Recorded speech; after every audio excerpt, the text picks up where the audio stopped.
Good morning, good afternoon, good night to all of you, wherever you are. My name is Anna Pons, and I've been working at the OECD for more than 10 years, looking at leadership, teaching, and learning matters. It's a pleasure to be with you today, and I would like to give a special thanks to the organizers for putting this program and this conference together. I believe that in the current challenging times, it's more important than ever to stay together, to collaborate, to support each other. So this conference is more needed than ever. And I would also like to thank all of you as well for your interest in this session. What I'm going to do today is talk a bit about the evidence that we have in terms of the extent of disruption as well as opportunity in the school system. And as you know, the COVID-19 pandemic has not stopped at national borders, and it has affected people regardless of their nationality, their level of education, their income, or their gender. And this might not be true for the consequences of the pandemic. Those that come from most vulnerable backgrounds that have less resources to ensure learning continuity are likely to be hit the hardest. So I would like to place a special focus during this session on equity matters. This crisis has exposed the deep inequities of our education systems. Inequity related to access to broadband, access to computers, access to supportive environments, or inequity related to where the most talented professionals are placed, in which schools do they work. And while it may seem that in this crisis, these inequities are being amplified, I would like to make the case that this is also a moment, an opportunity to rebel against these inequities, to question the status quo, and to work collectively to make sure that when we go back to a normality, we don't go back to the old inequitable one. I remember almost a year ago when I had the privilege to be in Shanghai and attend the ICP convention. I remember that the title of the convention was Creating a New Future. It was about leadership for transformation. We've been talking about how to improve education and how to make big change happen for many, many years. The current moment might seem a moment where we are struggling for survival, where leadership is about resilience, where leadership is about making sure that we end every day. But I would like to make the case in this presentation that the current crisis also can potentially open an opportunity to a stronger future, an opportunity to determine what our schools look like tomorrow. But let me start by showing you some data about the shadow of the pandemic. Let me share my screen.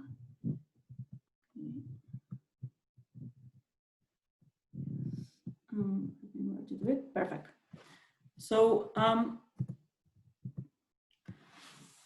at the end of June, the UNESCO, which had been collecting data on school closures, determined that about schools in OECD countries had been closed for an average of 14 weeks.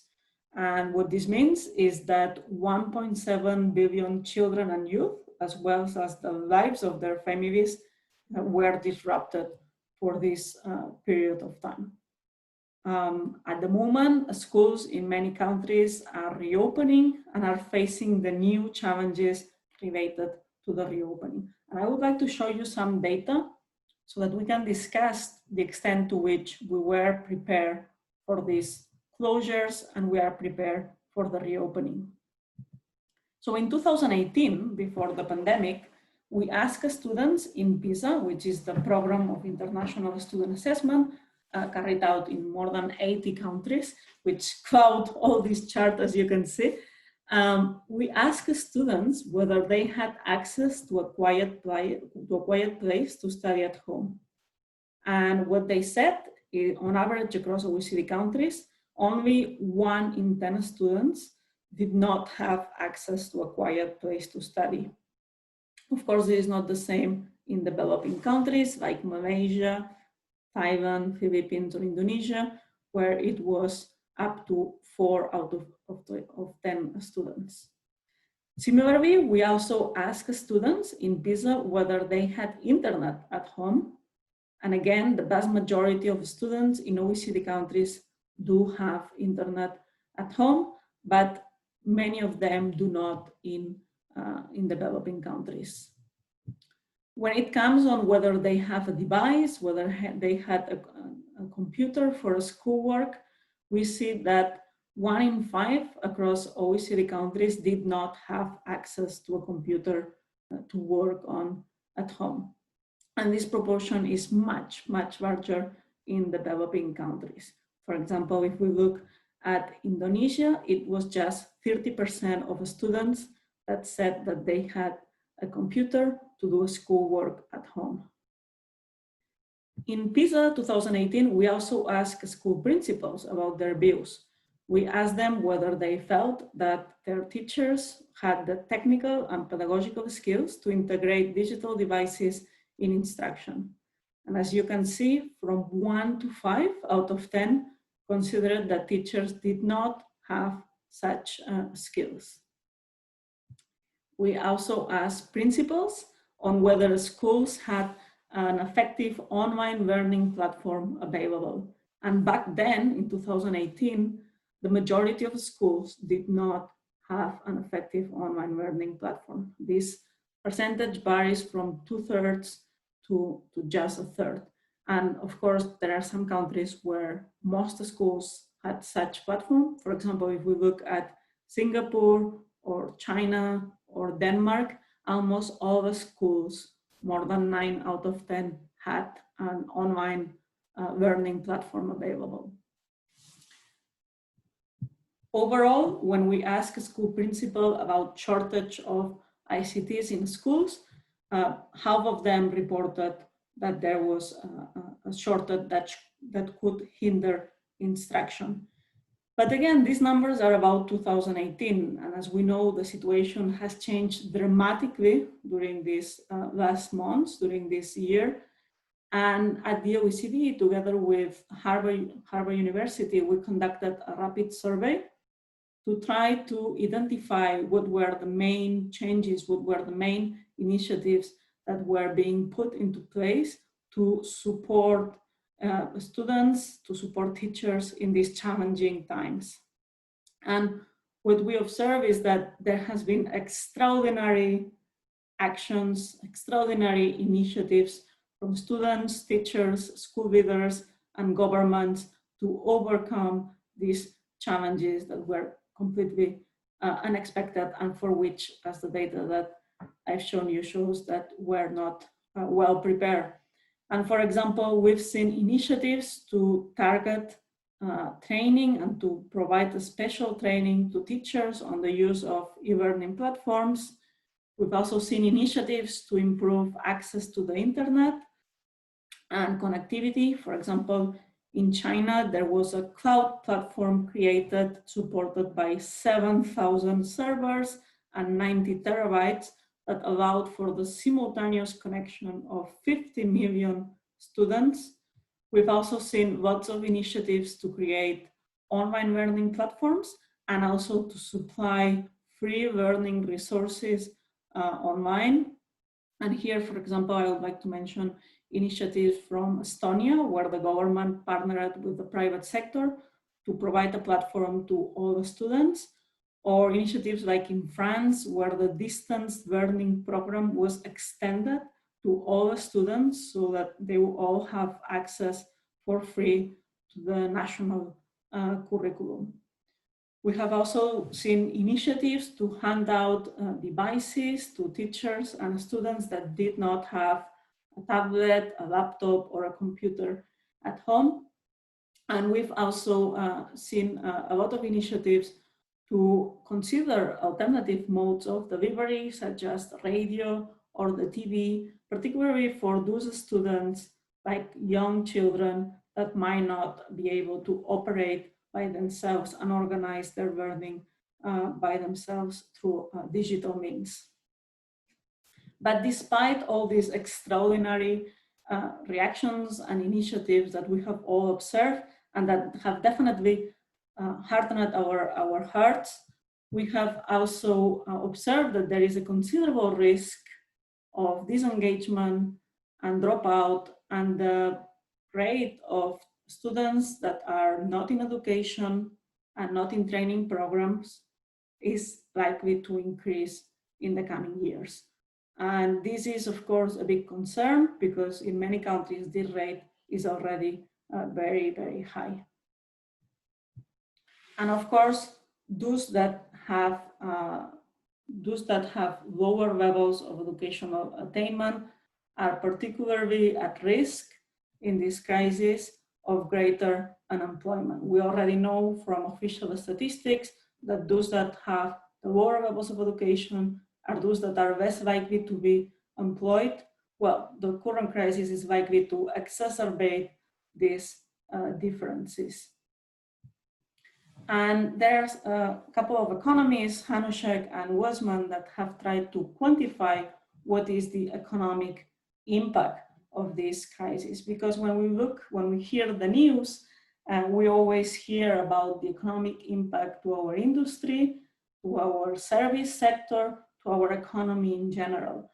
But we rarely see information about what is the impact, what is the loss to the education sector. And as you can see here in the chart, they have estimated the impact to be as high as, we're talking about billions, so it's a high impact.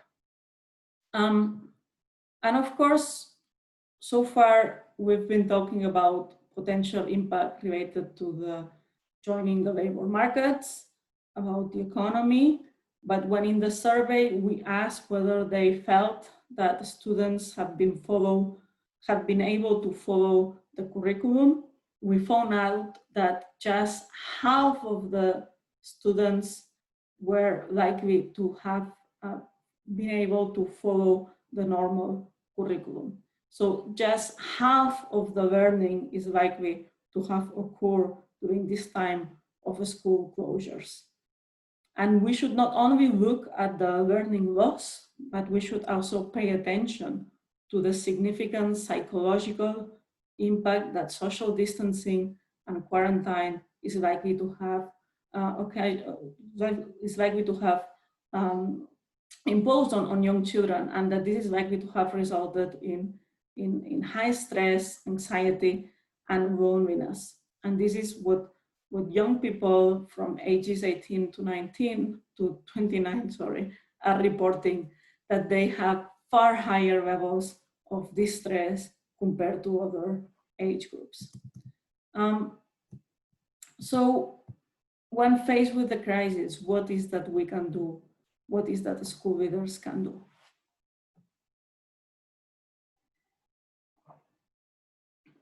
This crisis has been about, or we've talked a lot about technology. We've talked about technology as a solution. But what I would like to underline here is that this crisis has also emphasized the importance of professionalism. The importance of those that are at the front line has become more evident than ever. Even the most well-intentioned education minister is likely to have a struggle to support the students, teachers, and school leaders, and to meet their needs in these very challenging times. So this crisis has reinforced and has shown that building a stronger profession is more relevant than ever. It is the expertise of teachers and school leaders that has actually enabled us to ensure learning continuity during these times. Technology has just been a medium to support it. When we think about professionalism at the OECD, we look at it in a holistic way through this chart. We look at it from attracting and selecting talented professionals to ensuring that they have fulfilling, that they are fulfilling their jobs and to retain them in their jobs. So we look, or we suggest looking into ways to develop their knowledge and skills, the knowledge and skills that will make them high quality professionals. We look at opportunities to receive support, to grow through, for example, induction programs, mentoring programs, or opportunities to collaborate with each other, to support each other. We also look into the opportunities that they have to feel empowered and to change things, opportunities for career progression, autonomy to change things in their classroom. And we also look at whether they are satisfied in their jobs, whether they feel rewarded, and their levels of stress. Now, this is the holistic framework that I'm proposing here to discuss about how the teaching professionals and the leadership professionals might have been affected and might find new ways to be strengthened through this crisis. But I would like to discuss in particular some opportunities where we see chances for school leaders to further support teachers and students. One of them relates to the potential for innovation. In these times of uncertainty, innovation might be the last thing that we want to hear about. But these times of uncertainty also provide an opportunity to do things in different ways. And facing new problems has required us to come up with new solutions, as we have all seen. And when we look at what central governments can do, what we see is that their prescriptive approach is likely to fail. What we see is that prescribing what teachers need to do in a time of crisis, where the world that used to exist no longer exists, is likely to fail. And we need to give greater trust and support to teachers to find new solutions. We cannot expect that by replicating lessons from the past, that these are going to work in times that look very different. So how can we actually help teachers to find new ways, new responses on what people learn, on how people learn, on where people learn, and on when they learn? These are key questions that we are facing at the moment. And we believe that teachers are the ones that are teachers and school leaders. It's the schools that are best placed to find new solutions to these big questions. And the good news is that while we might think that the teachers are typically opposed to innovations, actually, when we asked them in TAVIS back in 2018, 4 out of 5 said that they were striving to find new ideas for teaching and learning, and that they were open to change. When we also asked principals whether they supported teachers through these changes and through this innovation, we observed that just 59% of them do so. So there might be a chance for school leaders to step in and to support and give the level of trust, confidence, and support that teachers might need to carry out these innovations in these challenging times. And whilst technology can be a good medium, a good solution in these current times, we know that technology is only good as it is used. And what we know from the past, from the previous world, is that only, I think it's 53% of teachers used to let their students use ICTs for project work in OECD countries. This was not the case in some countries, like for example, in Denmark or New Zealand, where more than 80% or more teachers let their students use ICTs for their project or class work. But in some countries, like in Japan, this was just less than 20% of teachers. And it's in these environments where there was no tradition of using ICTs, where it might be more challenging in present times to make use of them.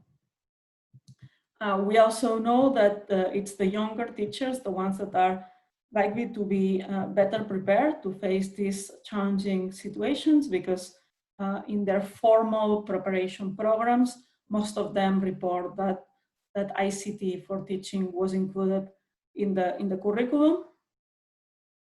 And we also know that training can make a difference, whether it's training through the formal initial teacher education program, or whether it's a special ad hoc training programs to support teachers in the use of ICTs. What we observe in TAVIS is that teachers that say that they attended a training program, that they were trained in the use of ICTs for teaching, they are more likely, they are significantly more likely to make use of ICTs in the classroom. So this is good news, because this means that there is something that we can do to support teachers through these times. And also, when we asked teachers whether they receive ICT training, 60% said yes, and 18% of them said that this was an area for great or high need development. And this is one of the areas where teachers report the greatest need for development. So it's one of the areas where teachers perceive that they are the weakest, together with special needs education, together with catering to students' special needs. And as you can see, it's the yellow line, and it's much further than other matters, like, for example, communicating with people from different cultures or countries, or approaches to individualized learning. But of course, training in these times might look very different from what training used to be in the past. We know that most training was conducted through courses and seminars. Teachers also reported that they were trained through the reading of professional literature, and that they attended education conferences. These were the prevailing forms of training in the past.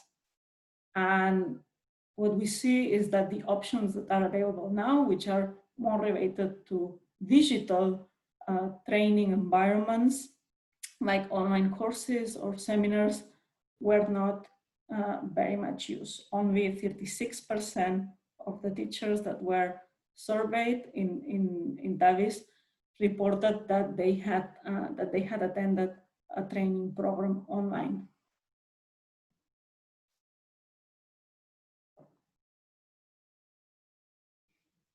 And I would like to make here a bigger point, because technology is not about how we are teaching students.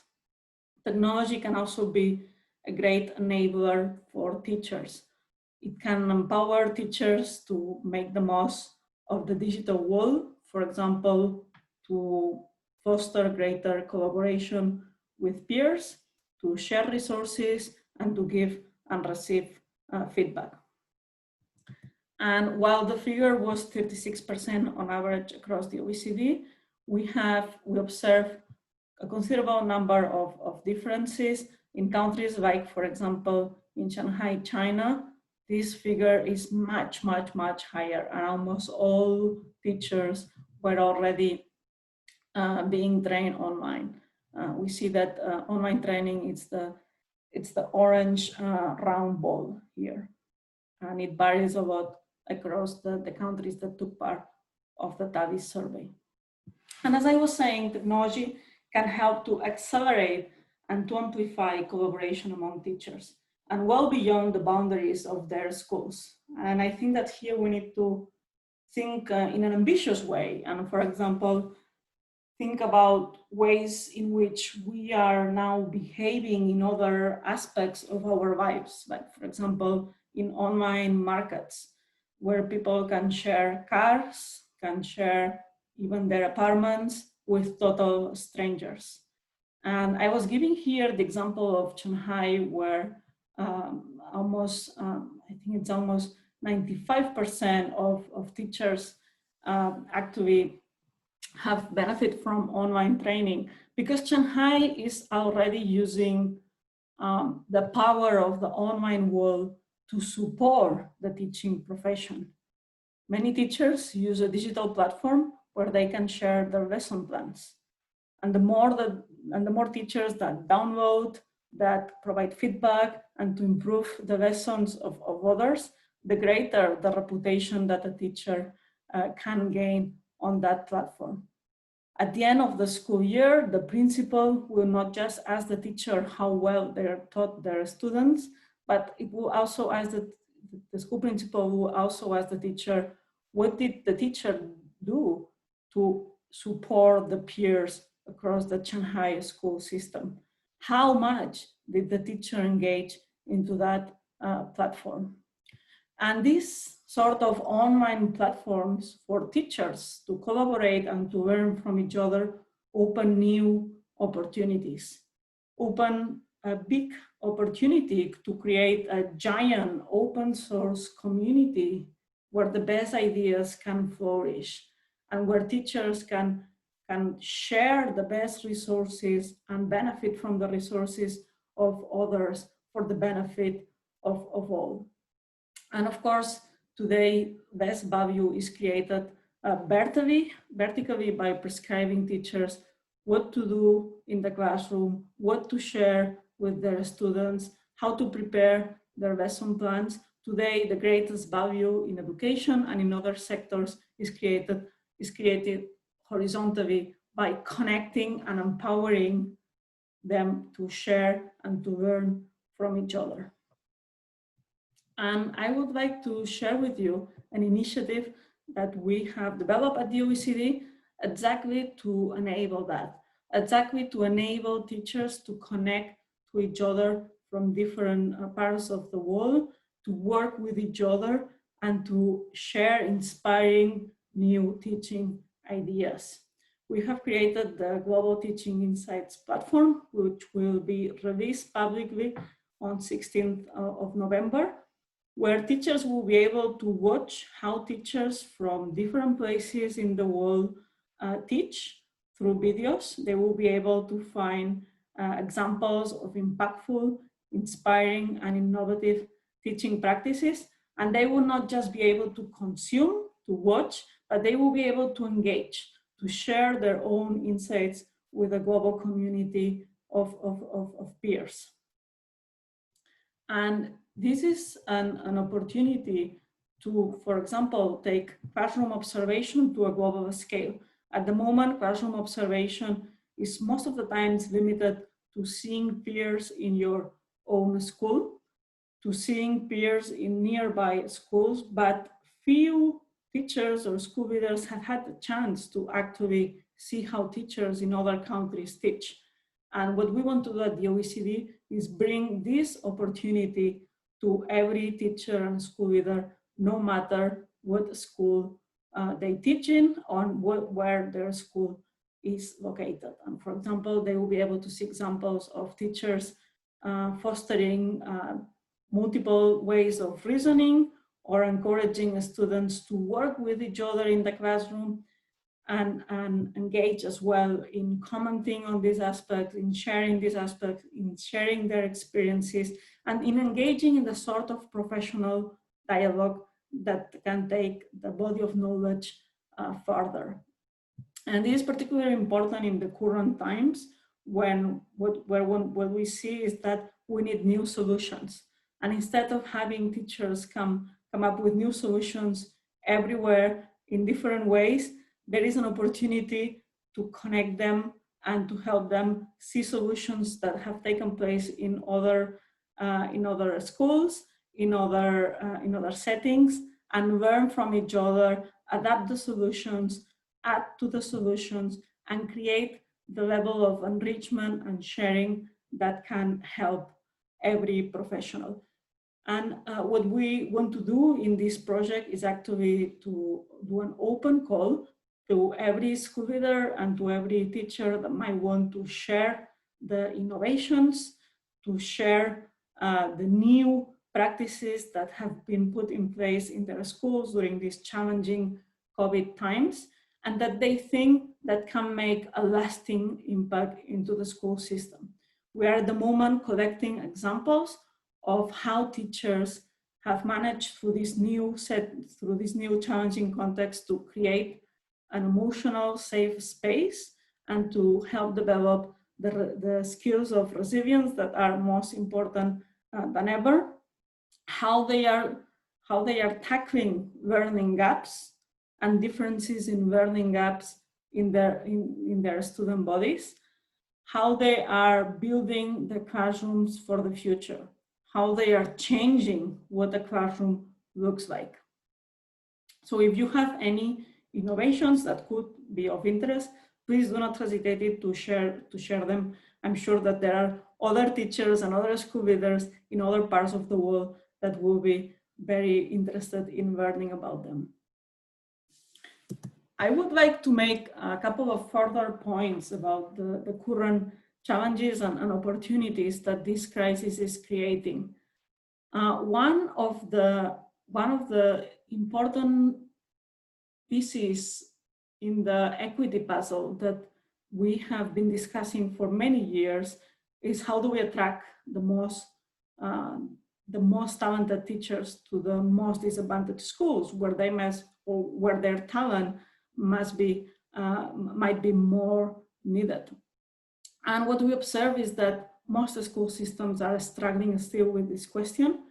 And what we observe is that the novice teachers, the new teachers, are the ones that are most likely or are overrepresented in the most disadvantaged schools.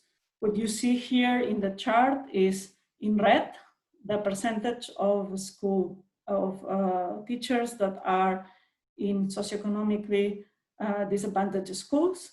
And where the level of disadvantage is lower than 30%, there are less novice teachers than where the level of disadvantage is greater than 30%. And it's similar if instead of disadvantage, we look on whether students have an immigrant background. In schools where there are more students with an immigrant background, more than 10%, we observe that there is a higher number of novice teachers, that novice teachers are overrepresented in the most challenging contexts. And while the novice teachers might be more familiar with ICTs, they are facing particularly hard challenges in these times of COVID in this context. And schemes like mentoring schemes, like pairing them with more experienced teachers, are most important than ever. And what we observe is that few of the novice teachers have a mentor.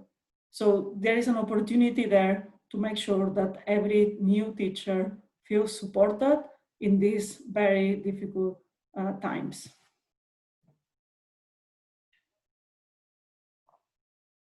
But of course, it's not just novice teachers, the ones that are going through high levels of stress and anxiety to be able to deliver and support their students. It's all teachers.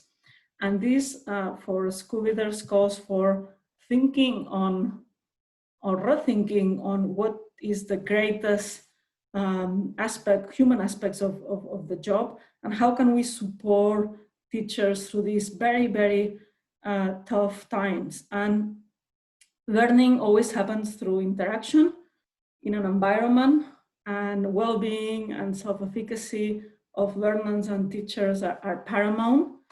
And how in these difficult times of distancing can we make sure that such connections, such relationships do not break, and that such relationships are reinforced, and that we create caring and socio-emotional supportive environments.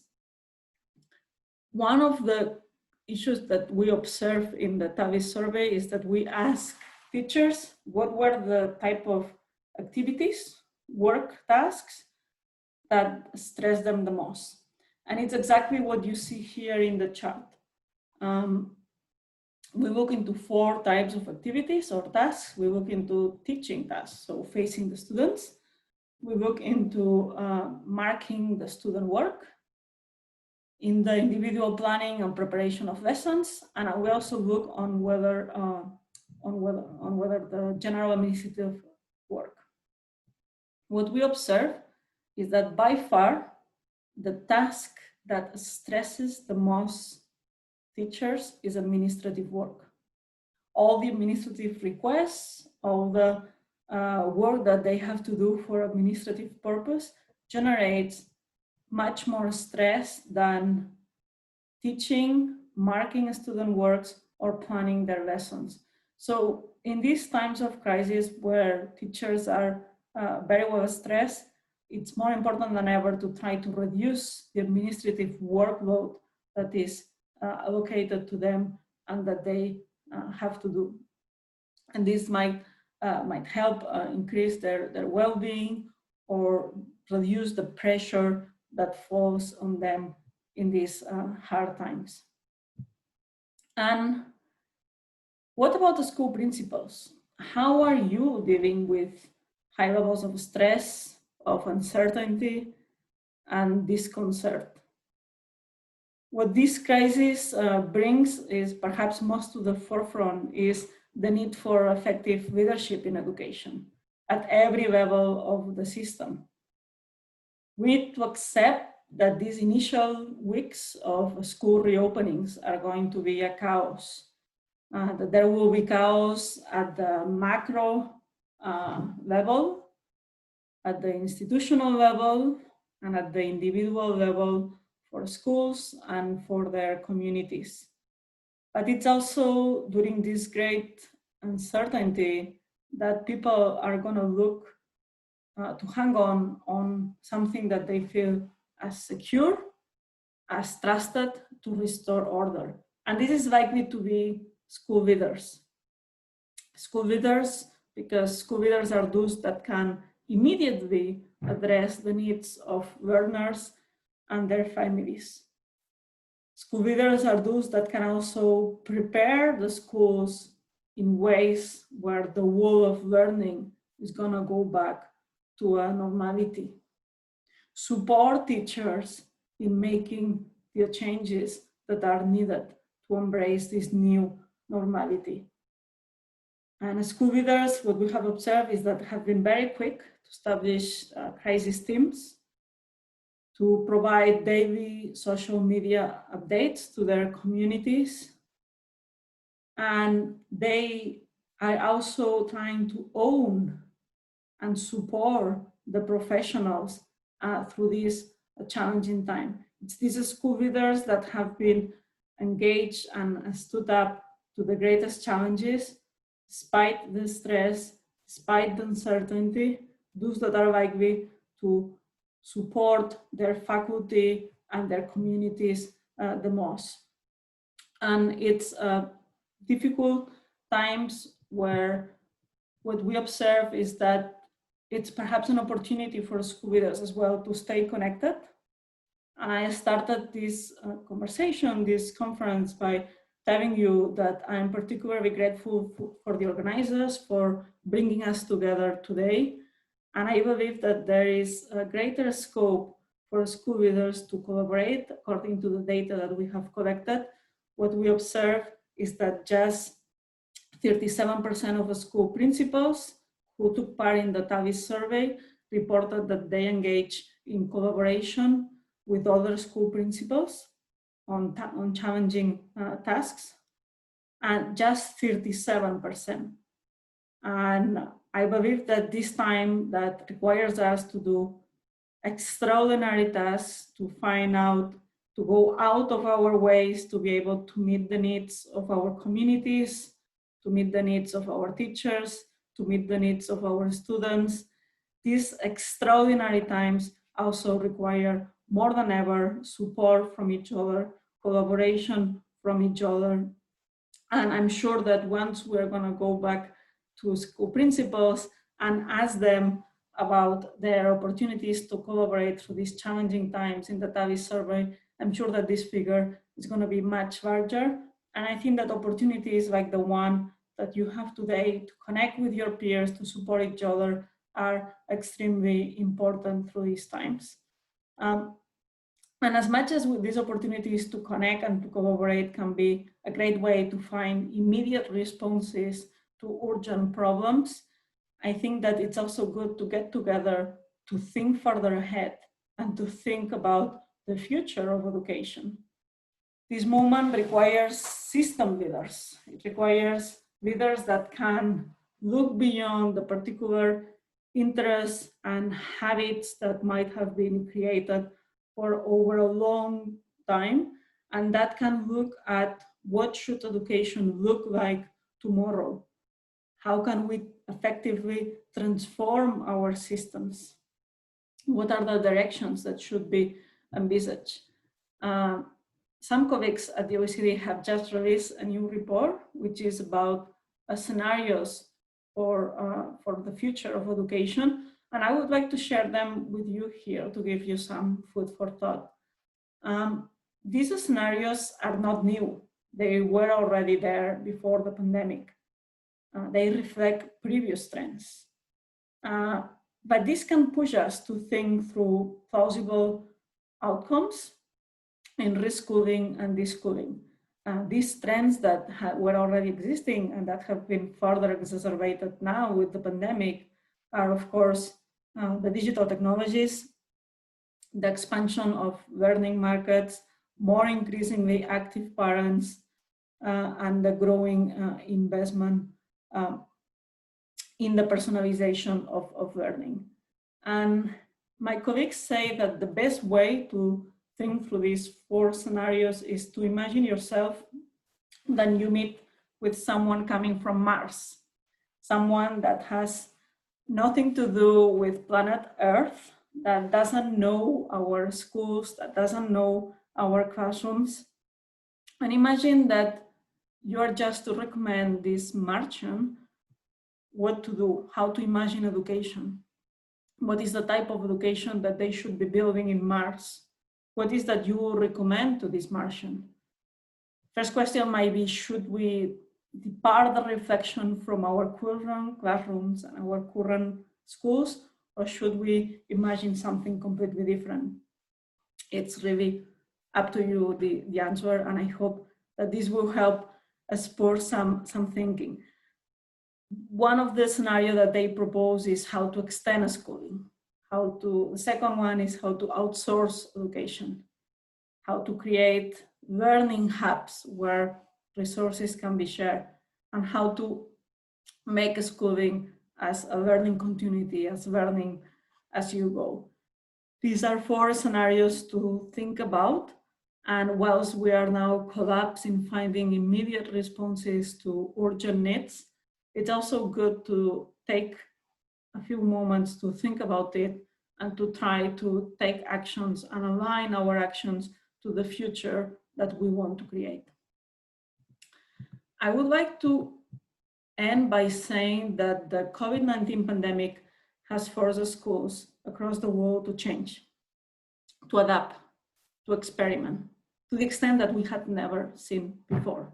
Schools have been closed. And while this is a major stress test for the education system, for the school leaders, for teachers, for students, I believe that this has also been an opportunity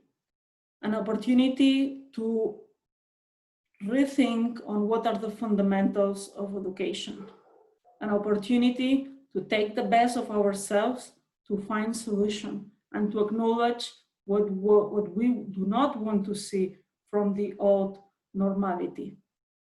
And it's this disruption what can bring us the silver lining of the future.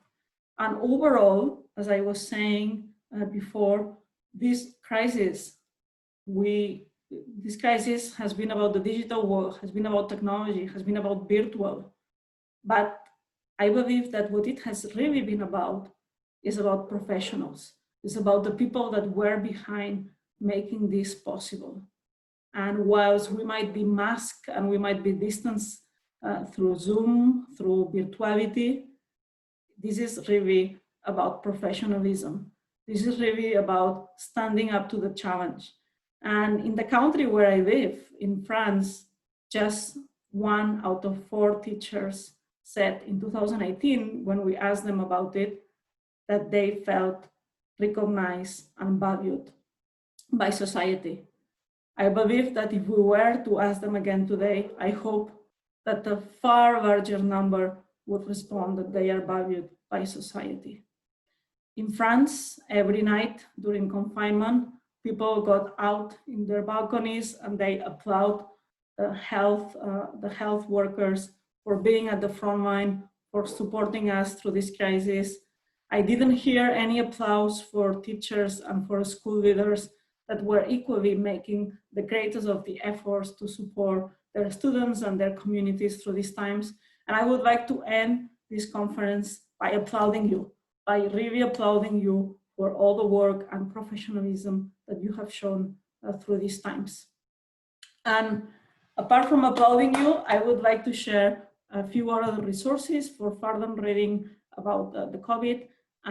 If you go to the OECD site related to the coronavirus, you will be able to find several publications related to the evidence that we have collected, the OECD Harvard survey, the TAVIS survey, the scenarios for further thinking. And I hope that these materials can support you or can give you food for thought in these very uncertain and challenging times. Thank you very much to all of you. Please stay safe. And again, thank you again for all your work and professionalism through this pandemic.